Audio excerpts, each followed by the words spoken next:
now we open to the floor, and if you have any questions, then can you raise your hand or just introduce yourself and ask a question? Anyone? Prof? You want to start? Thank you very much for your very detailed. For us, being far away from Malaysia. New York, Yeah. at least now Yeah. it gives me more understanding. Yeah. Though I've been following Yeah. the discussion Yeah. of Zohran Mamdani, Yeah. but I think when I look at the conceptual discourse about about Zohran Mamdani, it reminds me, because America is a perfect capitalism, imperialism Yeah. discourse Right. and racism. Yeah. Okay, and Zohran came with a totally different discourse. The narrative is, to me, like what you say, Islamic. Yeah. But I think in terms of what we call the practicing of the world today, it is more like the Scandinavian model of markets, Yeah. of social democracy Yeah. or constitutional Yeah. democracy. Yeah. That's what Mamdani was Yeah, doing, yeah. Zohran was doing. Yeah. And about welfare. Yeah. And I think this is it tally with the Islamic what we call Yeah. narrative, Right. because economy or market profit Yeah. is to be redistributed Yeah. rather than what you say. Yeah. Three people.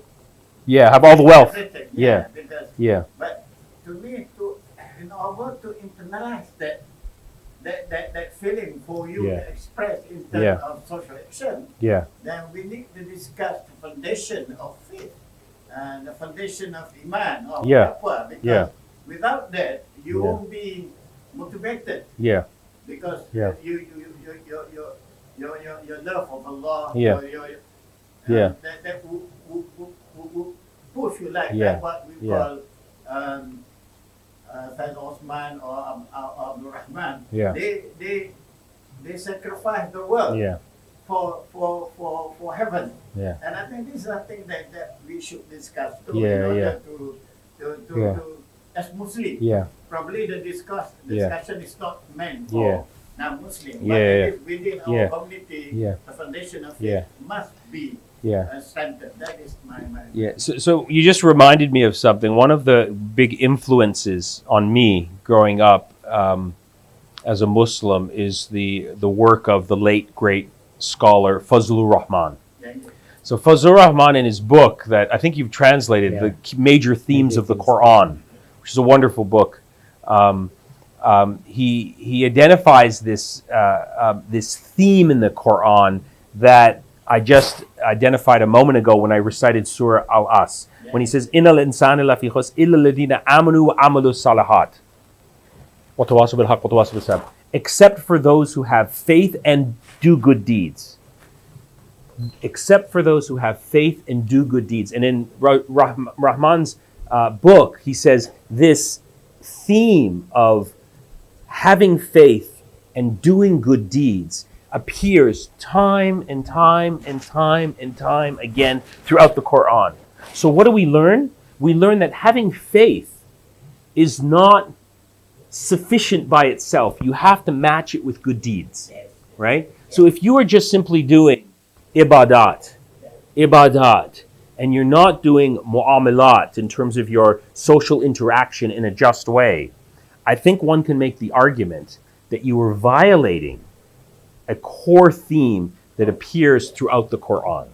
It's this, it goes together. It's not simply good enough, I think, to simply say that you have faith, unless it's matched with good deeds. Now, what are good deeds? I would say that Zohran Mamdani's emphasis on the poor, on socioeconomic justice, on welfare, on inequality, on providing health care, and child care and buses is very much what we would consider to be good deeds, right? They're matched with faith. And so I think, unfortunately, when I was growing up as a Muslim in Canada, we weren't taught this understanding of Islam. We were taught Islam is just about don't miss your salah, make sure you fast during Ramadan. If you have enough money, go on Ramadan, go on Hajj, and behave outwardly as a pious and practicing Muslim. But there was no discussion about the good deeds in society, that you have a responsibility in your community, in the world, to fight for justice, whether that's in Palestine or whether that's in terms of dealing with the problems of homelessness and inequality in your own community. This is very much, I think, one way that we have to start thinking about what it means to be an ethical Muslim in today's world. I think Mamdani demonstrates that, and I think it matches with this theme of the Quran. Faith and good deeds. Faith and good deeds. That is a Quranic theme. And Muslims are very good on the first part, right? The faith. But the good deeds have to go with it, or else I think you are missing and not living up to the expectation that the Quran has of Muslims in our contemporary world. So that's one of the things that I think we learn from this case. Yes, thank you. Just to pick up on your discussion on Yeah. Surah Al-Asr. Yeah. We often interpret that as the responsibility of a person. Yeah. Actually, when you read that Yeah. verse, it's about as a person, as a group, continuously, Yeah. and Yeah. to translate Yeah. your faith and iman on that relate to good Yeah. deeds. Yeah. And I think the problem with us that we often translate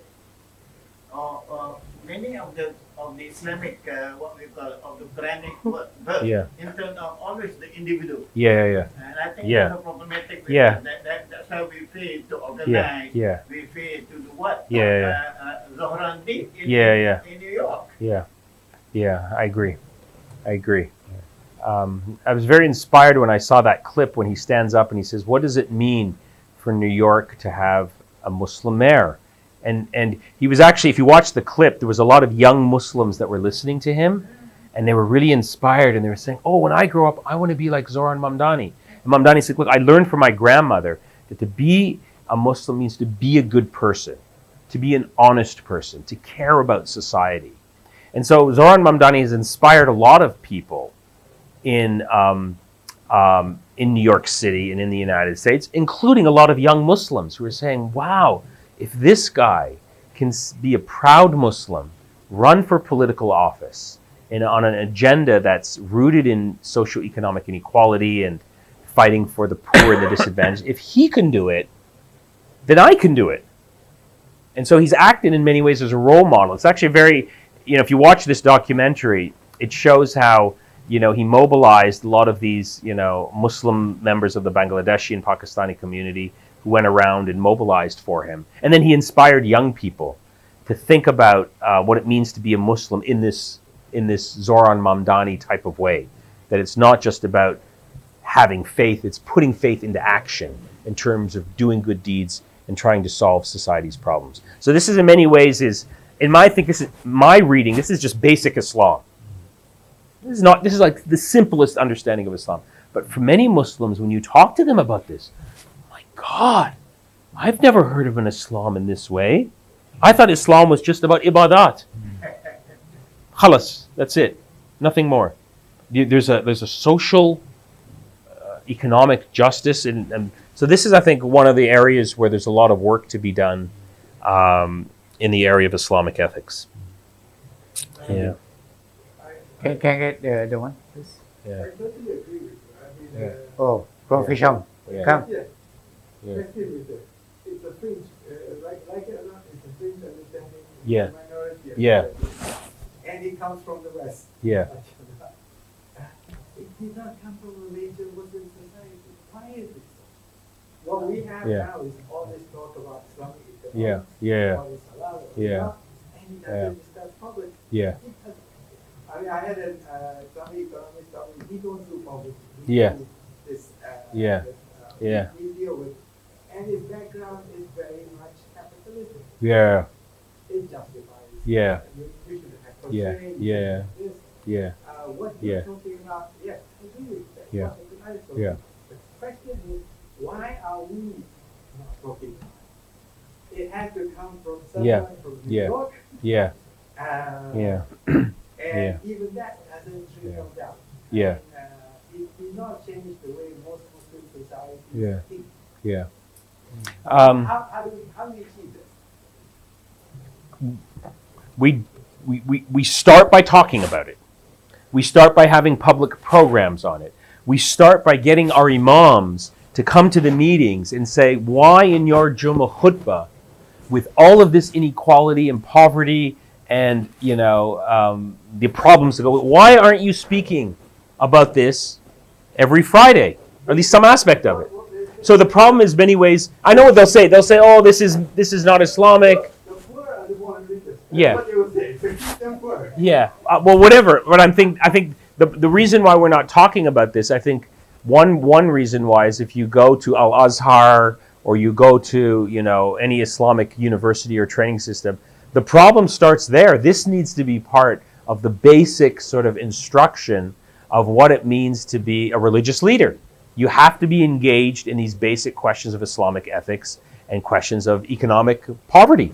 And if you're not, in a world like today where there's so much of this poverty and it's getting worse and it produces all these political problems, then there's a major failing right there.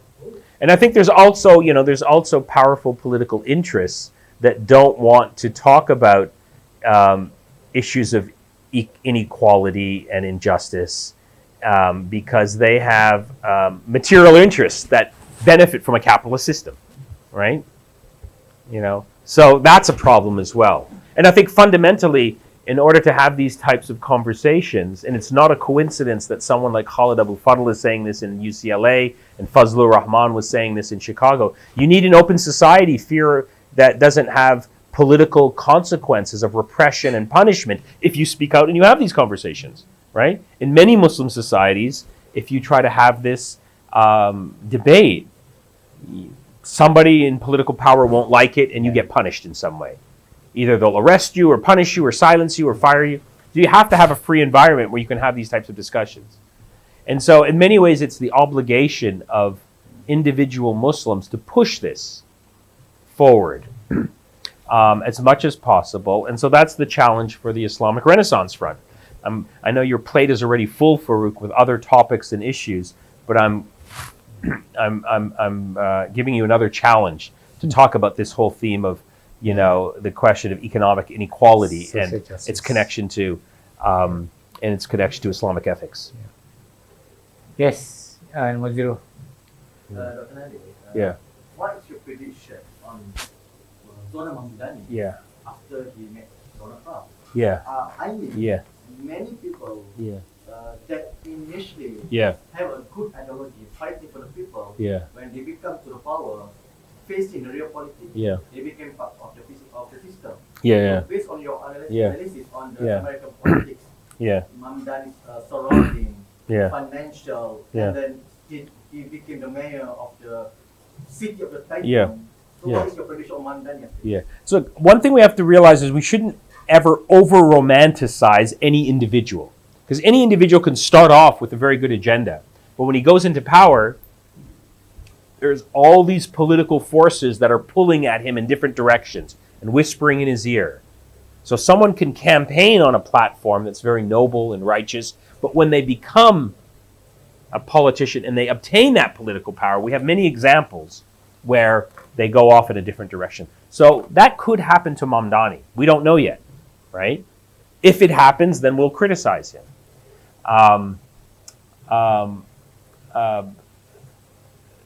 You mentioned the meeting with Donald Trump in the White House, right? So he met with Donald Trump in the White House a couple of weeks ago. And what was interesting, that if you saw in going into the White House, everyone thought there was going to be a fight. Two different politicians, very different worldviews. But if you looked what happened, it was very much Donald Trump who was respecting Mamdani. And it was Mamdani who was sticking to his political program and his political agenda. And it was Trump who basically had to adapt himself to Mamdani's political position. So when they're standing in the White House and they're taking questions, the issue of the genocide in Gaza comes up. And Mamdani says to Trump and to the reporter, yes, there is a genocide in Gaza, and I'm critical of Israel's role in the genocide and America's backing of it. And Donald Trump doesn't say anything. That's a good sign that he spoke his mind. When the issue of inequality came up, he kept talking about inequality and affordability. He didn't compromise. If you look at the entire episode of his visit with Donald Trump, Mamdani looks like he came out as the winner, because it was Donald Trump who had to sort of tone down. Just 2 days ago, or a week before they met, Donald Trump was saying that this guy is a communist, he's an anti-Semite, he's a socialist, he's a disaster. But then he had to welcome him. And the question is, why did Donald Trump do this? Because people are sort of confused. Like, Donald Trump is an authoritarian leader. Donald Trump hates Muslims. Donald Trump is, a tyrant. That's, I think, all of those things are true. But see, Donald Trump, in my reading, he doesn't have any strong political convictions. Donald Trump is about his own ego and his own self. And what he does, because he's a bully, he respects people who are successful and who are principled. And he saw that Mamdani won this election, and he managed to do something that no one thought. That, in Donald Trump's mind, sends a message, in my reading, that you can't push him around. He's a man who has character, and you have to sort of respect him. And so that whole interaction was a shock to many people. But I think, Mamdani looked like he was the winner, because he went into the White House, he spoke his mind, he told Donald Trump what he thought, they talked about problems that they could work on together. He didn't compromise on the question of Gaza. And, so he won that encounter. What happens when, and this is the other part of your question, when he becomes mayor? We don't know. We don't know. I hope he'll stick to this agenda. And if he doesn't, then it's our job, or the job of the citizens of New York, is to say that, look, you made these promises. We expect you to live up to these promises. And we hope that Mamdani will listen. And if he doesn't, then hopefully there'll be another Mamdani who will say the right thing. And when he gets into power, will then do the right thing. Yes, no? Maybe one simple question. Yeah. I don't know what the jurisdiction in America, whether people born outside America can become a president. Yeah. No, you raise a good point. One of the disappointing aspects of Mamdani's rise to office is that he's ineligible of becoming president. Because the Constitution of the United States says, in order to become president, you have to be born in the United States. Because he was born in Uganda, he can never become president. But he can still become a senator. He can still go to Congress. He can still inspire other people. I think the big reason why the political establishment in the United States are so worried about Mamdani is they're worried about the demonstration effect. They're saying, oh my God, if this guy won in New York, what happens if another Mamdani wins in Los Angeles and wins in Chicago and then wins in this congressional race? And what happens if there's 10 more Mamdanis? So one of the big concerns that I have is that once he becomes mayor, these powerful interest groups will try to send a message to voters and by ruining the economy and saying, look, you vote for someone like Mamdani, this is what's going to happen to the New York economy. You're going to pay a price. Don't make that mistake again. That's what I'm worried about. I'm also worried about the whole question of Israel-Palestine, because these pro-Israel organizations were very upset that he won. And immediately in the day after, they set up this organization called a Mamdani Monitor, saying that any act of anti-Semitism that happens in this city, it's going to be Mamdani's fault and we're going to blame him. So we've already seen these events happening where they're going to try and, I think, drag Mamdani into these debates over Israel-Palestine and over claims of charges of anti-Semitism. They'll distract from his agenda. So Mamdani has a lot riding on him, and he has a lot of powerful opponents. And these powerful opponents, just because they lost an election, don't think that they're going to say, okay, we lost, you won, Mamdani, goodbye, we're going back to our homes. They're going to, because this is why, if you watch the documentary on Al Jazeera, which is why, I wanted us to watch it collectively, it's called Mamdani versus the Machine, because Mamdani's campaign, drawing on the Bernie Sanders agenda, is a political revolution. It's saying the old rules of politics don't matter anymore. We are going to restructure politics in a way that helps the vast majority of people. They feel very threatened, and they're not going to go away, and they're going to keep fighting. And we saw how dirty they can play in this game. Just really vicious things that were said that scared people. Luckily, it didn't work.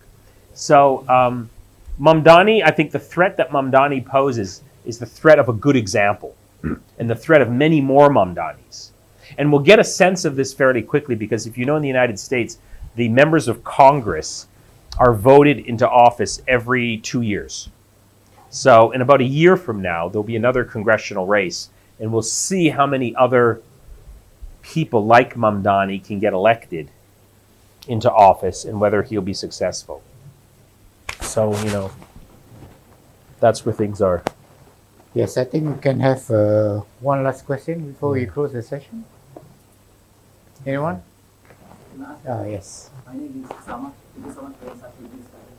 My question would be trying to tie in with the Malaysian elections, seeing that we are approaching our own major elections in quite 2 years' time. Yeah. So my question is also supplementary to the fact that Dr. Abha mentioned just now about how a religious authority actually made some discouragement to interpretation through the Quran. Yeah. And this goes back to the big role that is being played by the religious authority here, Yeah. where they can somehow have this authoritative power, as in religious references and whatnot. Yeah. And it also, I'm reminded by the remark you made just now about you're quite a bit aware about the sectarianism in Malaysia also, where the Sunni and Shia aspect, how that can be divided. Yeah. And what I would like to add further is that not even just the Sunni and Shia, but in Malaysia there also the division within the Sunni people also. Yeah.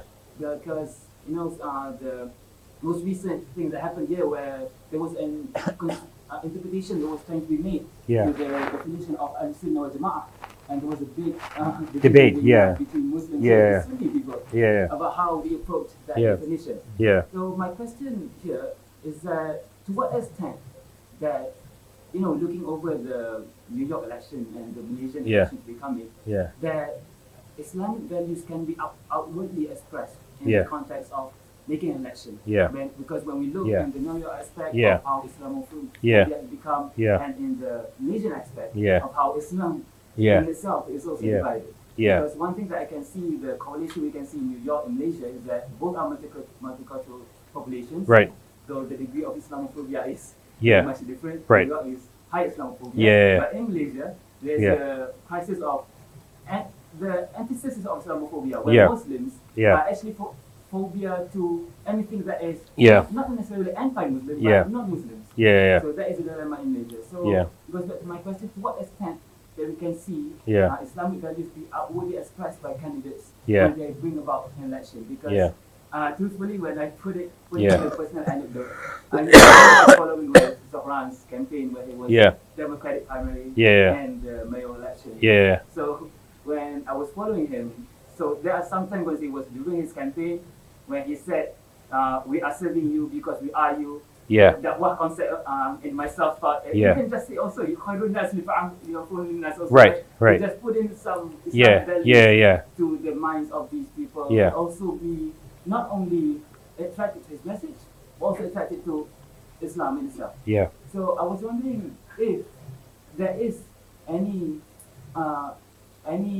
chance in the modern society that in an election, candidates can hope to actually outwardly express these Islamic values. Because as you mentioned, Zohran, he puts it in a way that is indirectly spoken. Right. They don't even say that by taxing these wealthy people, Yeah. this is the best concept of zakat. Right. They say that Right. when he went to Yeah. taxi cab drivers in Yeah. the night, he Yeah. say this is what Sayyidina Umar Right. actually did during his caliphate time. Yeah. So, Yeah. is there a Yeah. chance for that to happen in the modern society? Well, all societies are not the same, as you just acknowledged, right? Of course, he can't talk about zakat in New York City because most people there are not Muslim, right? So it wouldn't make any sense. Although he can, uphold those values rooted in the principles of zakat, which is equality, right? By talking about this theme of affordability. Here in Malaysia, of course, it's a different context. And you know Malaysian society better than I do. And so this problem of some people trying to claim that they have the only legitimate interpretation of what Islam is and what it means is a huge problem. Because when someone says that my interpretation and understanding of this verse or this ayah of the Quran is the final word, and everyone else has to shut up, you effectively are saying that you are interpreting God's will in its final form, right? And, if you know anything about the Islamic tradition, there was always this acknowledgement when people would interpret, the Quran or come up with an Islamic ruling, they would always acknowledge that it's just my personal best effort as a scholar, as an interpreter, as a jurist to interpret God's will. The final word, the ultimate word, the final interpretation is in Allah's hands. No one can, as an individual, because all individuals are fundamentally flawed, right? So when you have someone come and saying, look, only my interpretation, not anyone else's, it raises this issue of someone claiming that they have access to God's final word. So I think fundamentally in a just society, one has to allow for Muslims to approach the text and interpret it themselves. And then in a democratic fashion, people can decide which alim, which school of thought, which leader has the more authentic interpretation. But anyone who comes and says that, look, it's my word and everyone else needs to be silenced, is effectively acting like God or claiming that they have special knowledge. And that in itself is a form of, shirk, in my view. It's a form of, worshiping an individual. It's a distortion of Islam. And this is actually, in many ways, if you like I said a moment ago, if you look at the classic debates among Islamic jurists, all of them, when they would debate on these issues and interpret different social, political, economic phenomena, would always acknowledge that they were fallible, that they were fundamentally human beings who were doing the best interpretation that they could. And no one could claim that their interpretation is the only legitimate one and everyone else is flawed. To do that is to, undermine a core tenet of what it means to be a Muslim. But this is something that Malaysians are going to have to fight for, in your own community, and mobilize and, fight for that right of what I guess I could call it the fight for the right of having religious pluralism within the community of Muslims. All right. Thank you so much for Nader. Thank you very much. Yeah, thank you for the invitation. Thank you for attending the session tonight. We've seen new faces over here, and we hope that we're going to have some of the sessions later on, and we hope to see you again next year. Well, now that I've found my way back to Malaysia, I hope to come back again, inshallah, if the opportunity presents itself. We can maybe meet again. Thank you very much. Sure. All right. So with that, I would like to remind you that we're going to have dinner after this, and please join us. And we finish with, we close our session with Tasbih Kafara.